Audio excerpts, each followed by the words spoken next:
Hello? Mark, ba't ka napatawag? Napansin ko kasi kanina sa klase tahimik ka at mukhang malalim iniisip mo. Mark, gusto ko kasi maging leader dun sa isa nating project.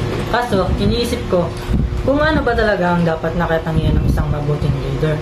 Kailangan ba may charisma, intelligence o integrity? Magandang hakbang yan. Kung gusto mo talaga maging leader, but para sa'yo, ano ba ang charisma? It is an ability to inspire and influence people.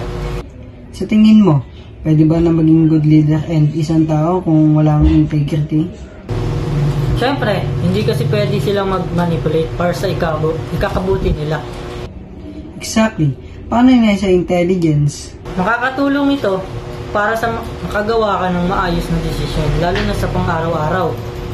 Pero sapat na ba ang katalinohan if walang integrity?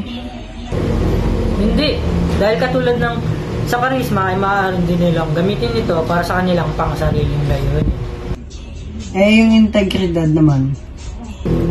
It is being honest and may moral at prinsipyo. Maaari ba na maging mahusay ka na leader kung may integridad ka pero wala kang charisma at intelligence?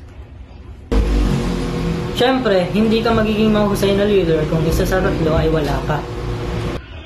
Then, what's make a good leader? Kailangan na mayroon kang charisma, intelligence, at integrity. Kailangan na nagiging inspirasyon ka, marunong gumawa ng desisyon na mayroong batayan at may moral at prinsipyo.